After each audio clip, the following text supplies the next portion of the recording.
Tuhan,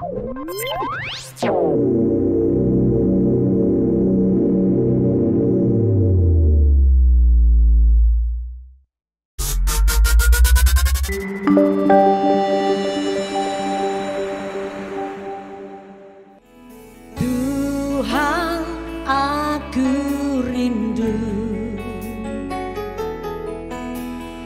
Tuhan, aku siap.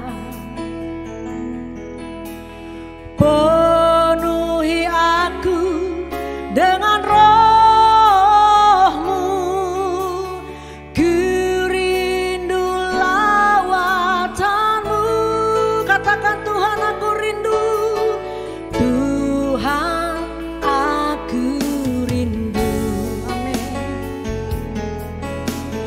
Tuhan, aku siap. Penuhi aku dengan roh-Mu. Ku rindu lawatan-Mu. Katakan, ku rindukan Kau hadir di sini saat ini, Yesus. Ku rindukan roh-Mu mengurapi saat ini, Tuhan. Semua anak-anak Tuhan di rumah, mari nyanyi, angkat suaramu. Tuhan, aku rindu. Tuhan, aku siap. Penuhi aku dengan roh-Mu.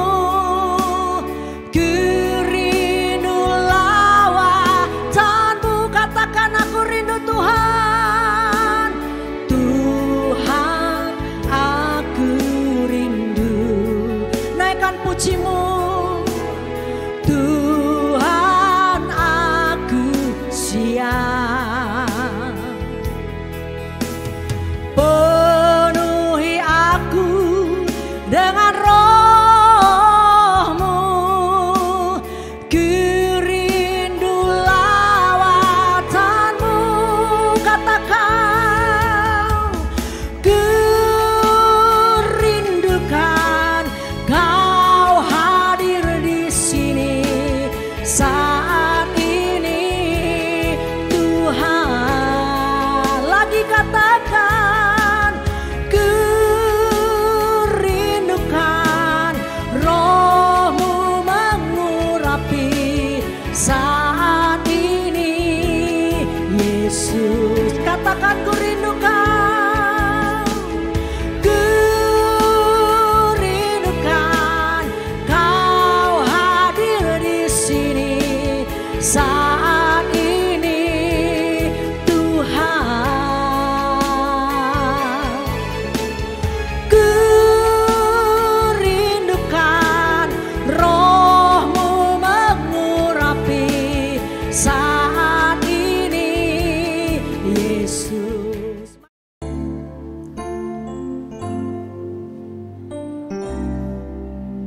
Ya, Shalom. Puji Tuhan, Bapak Ibu Saudara kekasih, dimanapun Anda berada, saat ini waktunya kita duduk diam di bawah kaki Tuhan mendengarkan kebenaran firman Tuhan. Dan saya tidak akan terlalu lama baca firman, dan kita akan sama-sama menerima berkat daripadanya. Dan kita tunduk kepala, kita berdoa. Kami bersyukur Tuhan hadir di tengah-tengah kami, dan berfirmanlah kepada kami. Urapan-Mu yang sudah mengurapi setiap kami, baik yang di studio maupun yang ada di rumah. Dengan pengurapan kami dapat dan cakap menerima benih firman Tuhan. Dan firman itu menjadi rema dalam kehidupan kami. Oleh firman Tuhan, yang sakit disembuhkan, yang lemah dikuatkan, yang putus pengharapan dihiburkan, dan yang terikat dilepaskan. Terima kasih Tuhan, ini hamba-Mu, pakai hamba-Mu, urapi hamba-Mu dengan kuasa-Mu. yang luar biasa. Di dalam Yesus Kristus kami sambut kebenaran firman-Mu. Haleluya, amin. Kita buka dalam Yesaya 41 ayat yang ke-10. Demikian bunyi firman Tuhan. Janganlah takut, sebab aku menyertai engkau. Janganlah bimbang, sebab aku ini Allahmu. Aku akan meneguhkan, bahkan akan menolong engkau. Aku akan memegang engkau dengan tangan kananku yang membawa kemenangan. Bapak Ibu Saudara kekasih, kalau berbicara takut, ada hal yang perlu kita sadari dalam kehidupan kita. Ada orang saudaraku menjadi takut akan masa depan. Ada orang saudaraku menjadi takut akan masa kini. Itu keadaan yang menimpa, yang menyerang, yang mungkin dihadapi. Tapi saya mau katakan saudaraku, kita perlu tahu dulu apa takut yang disebut dalam firman ini. Takut, jangan Anda menganggap bahwa takut itu hal yang biasa. Itu kalau manusia itu wajar, takut wajar. Saya mau sampaikan, takut itu tidak wajar. Karena takut itu bukan bagian dari lahiriah, bukan bagian daripada kehidupan. Tapi takut itu ada sesuatu yang terjadi di dalamnya. Mari kita lihat kebenaran firman Tuhan di dalam 2 Timotius ayat 1 sampai dengan yang ke-7. 2 Timotius 1, perhatikan 2 Timotius 1 ayat yang ke-7. Demikian bunyi firman Tuhan.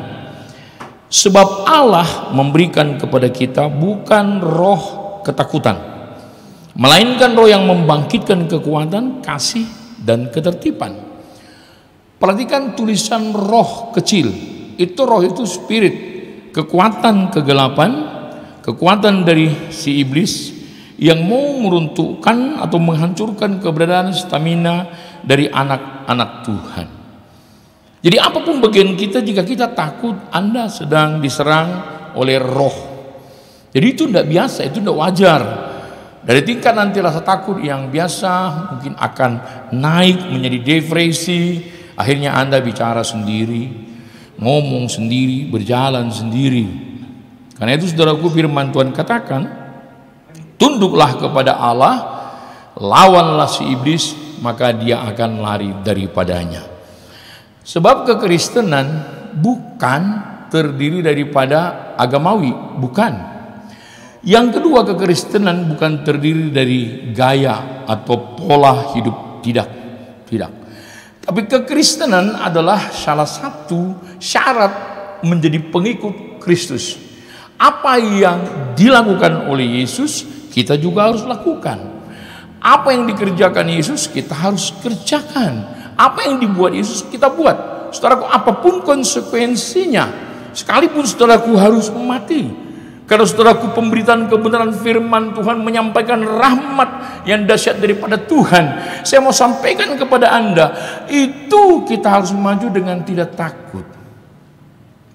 Dan kita mau tanya beberapa orang, mungkin teman-teman kita, banyak yang bicara saat ini takut. Ada orang takut keluar rumah, akhirnya ngurung diri di kamar dan tidak pernah keluar. Takut. Ada seorang ibu punya anak satu, jika ditanya, kenapa anakmu cuma satu? Takut, nanti tidak bisa aku sekolahkan. Kenapa begini? Semua orang sekarang, saudaraku, lagi ngetren dengan takut. Tapi saya mau sampaikan kepada Anda bahwa sebenarnya dalam kehidupan kita ini, jika Anda menjadi takut, itu yang jadi kepadamu. Di dalam Ayub pasal 3 ayat 25 dia berkata, apa yang kau takutkan, itu yang jadi padamu. Apakah saudara perlu takut? Saya katakan tidak perlu. Apakah Anda perlu khawatir? Tidak perlu. Tidak perlu. Tapi bukan berarti saudaraku kita tidak mengalami takut, tidak khawatir dalam kehidupan. Yang menjadi permasalahan, jangan sampai rasa takut itu menguasai Anda. Jangan sampai khawatir itu menguasai Anda. Anda harus tunduk kepada kuasa Tuhan dan usir dia. Maka Anda kembali dalam sejahtera. Karena penyerangan dari rasa takut, dia serang saudaraku yang paling inti dalam kehidupan kita, yaitu kejiwaan saudara. Karena itu banyak orang penyakit jiwa karena rasa takut. Takut tidak punya hepeng, takut tidak masa depan. Sebenarnya takut yang tidak beralasan. Tapi banyak pula orang sekarang, saudaraku, yang tampil dengan bawa-bawa firman.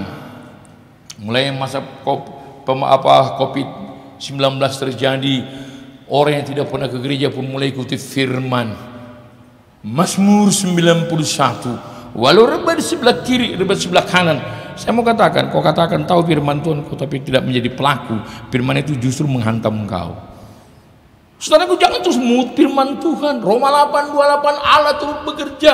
Tidak, Allah tidak turut bekerja kalau modelmu, saudaraku, pada saat engkau mengalami persoalan engkau mulai cari firman. Tidak. Orang yang tangguh yang kuat adalah dan setiap hari dalam kehidupannya penuh dengan firman dan kebenaran. Kenapa?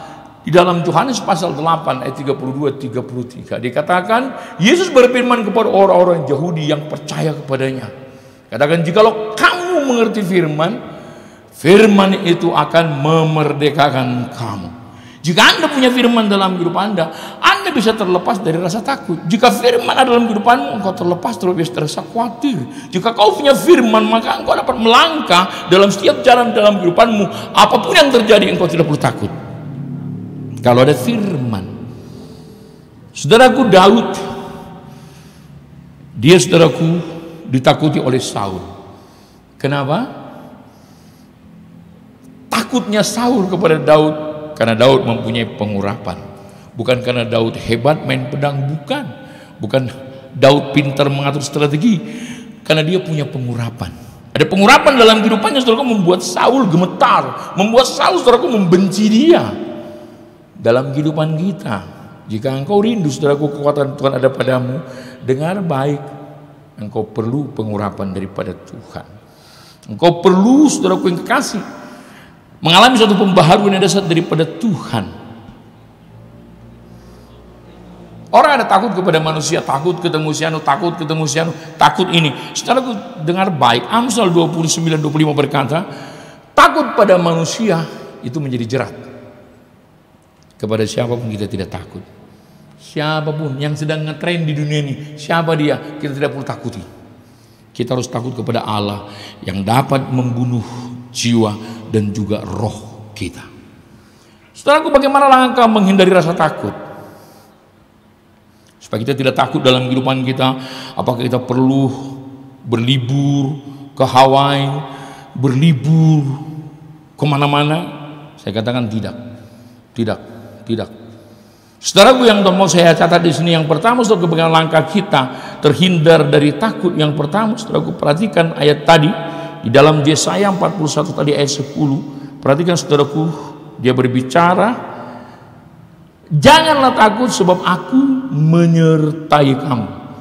Itu yang pertama. Saudaraku, datanglah kepada penyertaan Tuhan. Kalau Tuhan katakan aku menyertai kamu, sekarang bagaimana dengan kita? Kita tahu Allah menyertai kita. Apakah kita, saudaraku, mau masuk dalam penyertaan Tuhan? Atau, saudaraku, Tuhan sudah menyertai kita, kita justru lari dari penyertaan? Kita tidak ada dalam konteks penyertaan. Kita justru mencari langkah kita sendiri, mencari jalan kita sendiri. Akhirnya apa yang terjadi? Kita mengalami takut yang berlebihan. Saya mau sampaikan hal yang pertama untuk menghindari itu, saudaraku, tetaplah dalam penyertaan Tuhan. Matius 28 ayat 20 berkata, jadikan semua bangsa muridku, ajar, baptis, aku akan menyertai engkau sampai kepada kesudahan segala masa. Amin, Bapak Ibu. Ya, sampai kepada masa Dia menyertai kita, nggak perlu kita takut. Dalam pelayanan, saudaraku, kemanapun saya pergi melayani,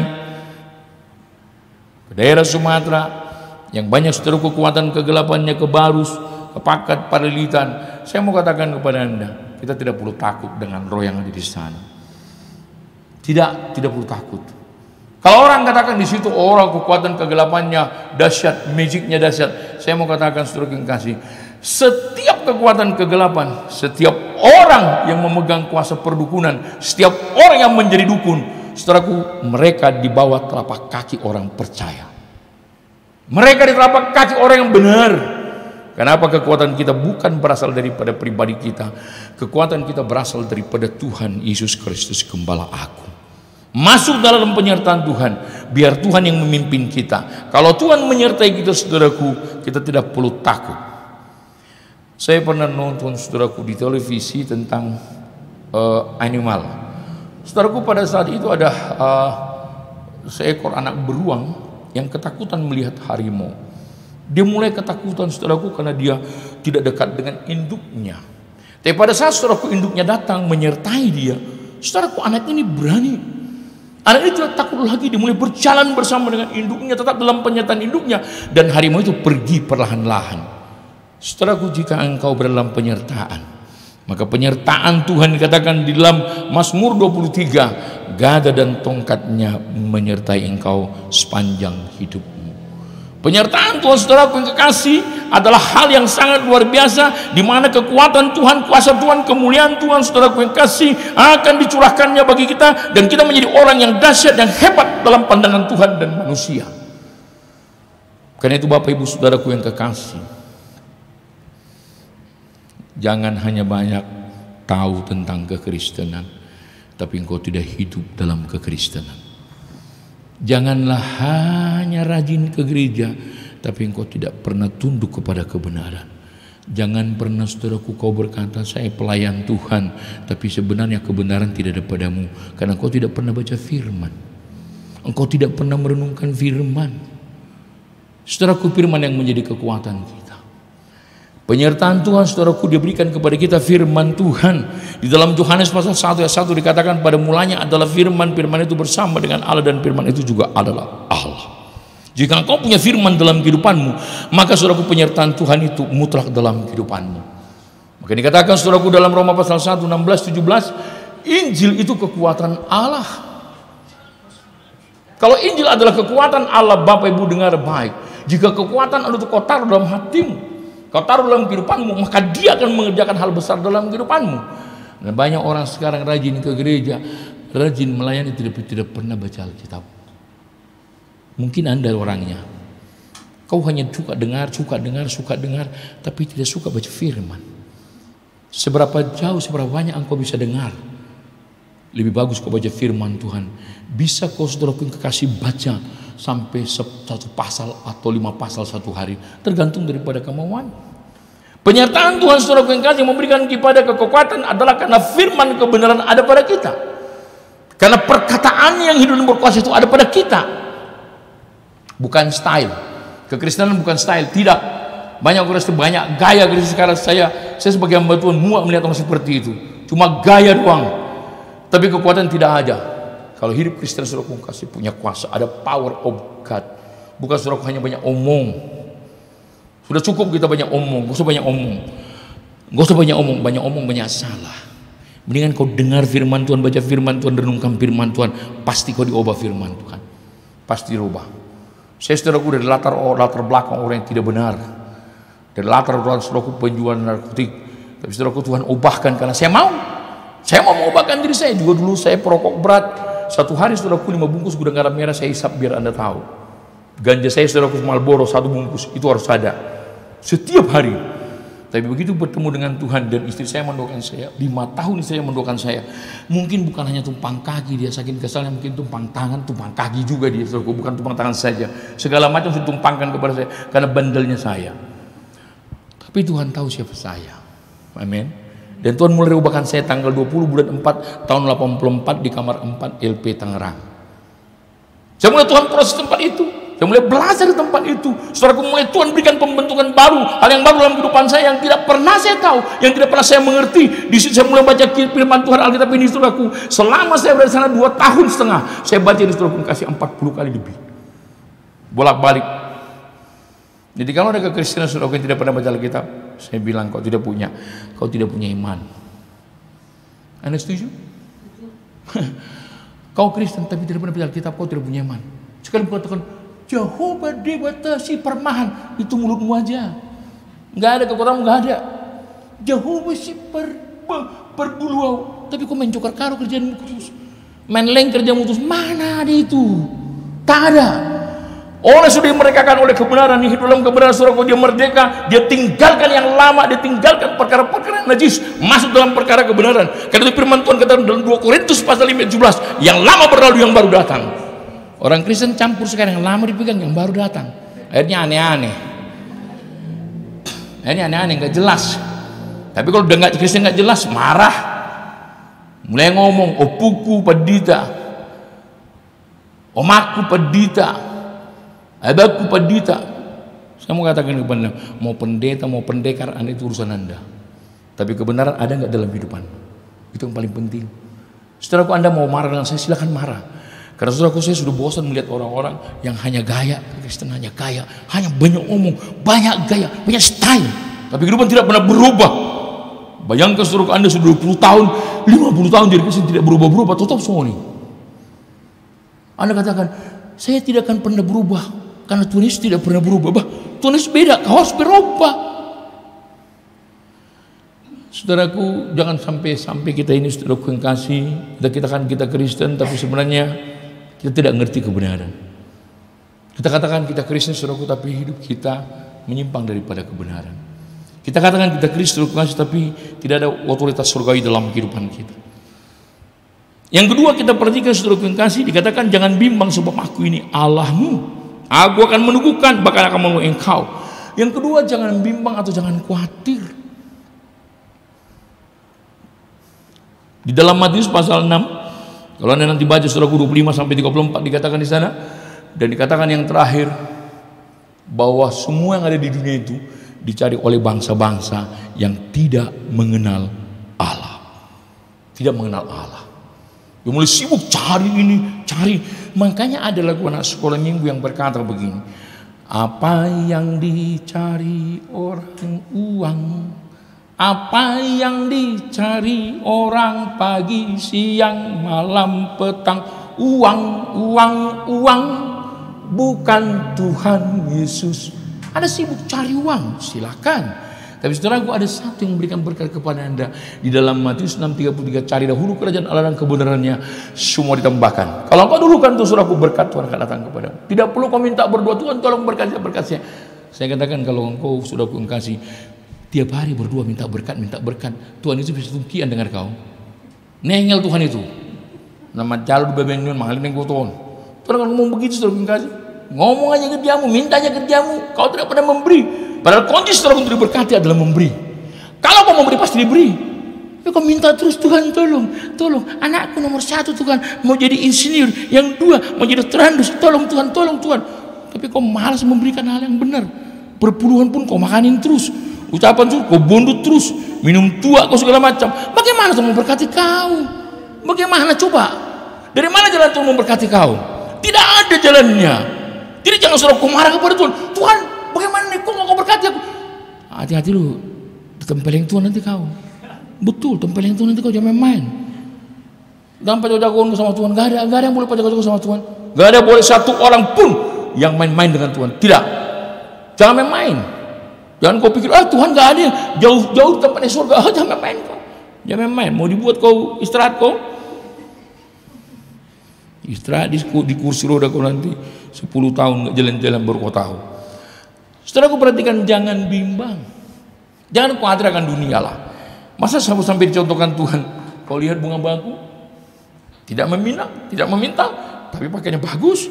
Kau lihat burung di luar tidak menabur, tapi Tuhan pelihara. Kita manusia kenapa takut? Yang kita takutkan masa depan. Sehingga saudaraku, orang nikah pun mulai mengatur supaya jangan punya anak dulu karena masa pandemik, covid pandemik. Hanya kau tidak punya anak, kau atur saudaraku sampai 5 tahun. Akhirnya kau ada kunci terus itu. Jangan kasih dikunci. Dikunci. Karena kau jago-jagoan mengatur-ngatur anak. Kalau kau nikah saja, terus mau punya anak, ya syukuri. Kalau diberikan 1, minta 2. Karena Tuhan katakan, penuhilah bumi. Saudaraku, kita tidak ajarkan saudaraku untuk KB. Siapa mengajarkan KB? Pemerintah. Apakah salah kalau KB? Tidak salah. Tapi salahnya saudaraku karena kau ketakutan menghadapi masa depan. Karena kalau punya anak 2, kau ketakutan. Kau kira saudaraku yang kasih, kau yang pelihara anak itu. Setiap anak itu punya berkat masing-masing. Saya anakku 5 loh, anakku 5 anakku, 4 perempuan, 1 laki-laki di tengah. Semua punya ciri masing-masing. Tapi Anda tahu berkatnya dahsyat luar biasa. Saya tidak pernah takut, semua mereka sarjana. Gak pernah takut, gak pakai otak. Yang terakhir anakku ambil S2 di teologi. Gak pernah aku suruh dia, kau di teologi ada ya teologi supaya jadi pendeta. Kau tidak pernah saya suruh anak saya untuk situ. Yang penting takut akan Tuhan. Saudaraku, carilah Tuhan, hiduplah dalam kebenaran, supaya takut itu hilang daripada kehidupanmu. Saudaraku, yang terakhir kita perhatikan, apa bagian orang takut akan Tuhan? Coba kita perhatikan Wahyu 21 ayat 8. Wahyu 21 ayat 8. Kita perhatikan saudara yang kasih ayat ini. Wahyu 21 ayat 8 kita perhatikan. Orang takut itu kemana sih? Kita lihat 21 ayat 8. Kita perhatikan sini. Oke. Tetapi orang-orang penakut, perhatikan daftar pertama dia, orang-orang yang tidak percaya, orang-orang keji, orang-orang pembunuh, orang-orang sundal, bukan orang sundal, tukang-tukang sihir, penyembah-penyembah berhala dan semua pendusta, para gabus sancipa, mereka akan mendapat bagian mereka dalam lautan yang menyala-nyala oleh api dan belerang. Inilah kematian yang kedua. Berarti daftar pertama takut. Jadi kalau Anda takut, bagian Anda neraka. Kan percuma dong Anda datang ibadah atau bagiannya ke neraka karena takut terus. Yang paling mengherankan adalah orang sudah berdoa, Tuhan, haleluya, begini, begitu, begini, begitu, begini, begitu, terus diaminkan. Setelah amin, benar enggak ya? Kira-kira dapat enggak itu ya? Saya bilang, ngapain kau capek-capek berdoa? Usah berdoa kau, kalau kau tidak yakin yang kau doakan kau terima, enggak usah. Doa itu seluruh mulutnya amin. Begitu amin artinya ya dan pasti. Harus kau pastikan, harus punya iman seperti itu, supaya dengan demikian Tuhan dipermuliakan. Jangan pernah takut. Saudaraku, perhatikan bagaimana saudaraku Judas Iskariot, dia takut akan masa depan, dia takut akan keuangan apa yang terjadi. Dia jual Yesus 30 keping perak. Jadi pengkhianat, dijual Yesus. Bayangkan berapa banyak saudaraku orang-orang Kristen zaman sekarang ini yang menjual kebenaran, menjual Yesus karena jabatan, karena harta, karena uang. Nah, itu sudah dicatat. Kita perhatikan juga Petrus bagaimana dia mengatakan, aku tidak mengenal dia. Begitu yang berkokok dia menangis. Masih ada pengampunan. Apakah kita menjadi orang Kristen yang suka mengkhianati Yesus dalam sikap, dalam kehidupan? Saudaraku, yang tahu adalah Anda. Saya nggak tahu Anda siapa. Tapi yang saya mau sampaikan kepada Anda, jangan pernah takut dalam kehidupan. Daud tidak pernah takut. Begitu saudaraku dia menghadapi saudaraku orang Filistin si Goliat, dia malah katakan kepada Goliat, siapa ini? Siapa nih yang menghina barisan tentara Allah? Siapa ini manusia tidak bersunat ini? Saudaraku, sampai abang-abangnya marah. Siapa kau? Marah-marah, tapi dikatakan aku tidak apa. Akhirnya apa yang terjadi? Daud menyerang Raja Goliat. Dibantai Raja Goliat saudaraku hanya dengan batu, gak pakai pedang. Goliat tumbang. Kalau tidak ada ketakutan, ada pengurapan kekuatan ada pada kita. Jangan pernah takut akan masa depan. Jangan pernah takut dengan COVID, tapi jangan sesumbar. Jangan katakan tidak ada COVID. Apa itu COVID? Kutelan COVID itu. Yang menelan COVID kemarin sudah mati dia. Keselak COVID dia. Ya, jangan gampang dan sembrono mengatakan tidak ada COVID, tidak perlu pakai protokol kesehatan. Oh tidak, harus. Kalau kita orang yang takut akan Tuhan, melakukan kebenaran firman itu perlu. Jangan seenak kita dan kita katakan Tuhan menyertai saya dimanapun saya ada. Tuhan menyertai kita. Betul, penyertaan Tuhan saudara yang kasih. Jangan anggap penyertaan Tuhan itu sembrono dan anggap saudara penyertaan Tuhan dalam hal-hal yang sangat dangkal. Yang terakhir, pada siapa kita harus takut? Yang pertama, kepada Allah yang dapat membinasakan roh, jiwa dan tubuh. Matius 10 ayat 28. Ya, hanya kepada diri kita takut. Jangan takut kepada siapapun. Amin. Puji Tuhan yang saya sampaikan, terpujilah Tuhan. Amin. Kita tunduk kepala, kita berdoa. Terima kasih buat kebenaran firman-Mu. Kami percaya firman-Mu berkuasa di dalam setiap kehidupan kami. Karena pada saat firman disampaikan, mujizat terjadi. Pada saat firman disampaikan, kekuatan Allah nyata. Pada saat firman disampaikan, penciptaan terjadi. Terima kasih Kau menciptakan demi sejahtera sukacita dalam kehidupan kami. Terpujilah Tuhan Gembala yang baik. Dalam Yesus kami berdoa bersyukur.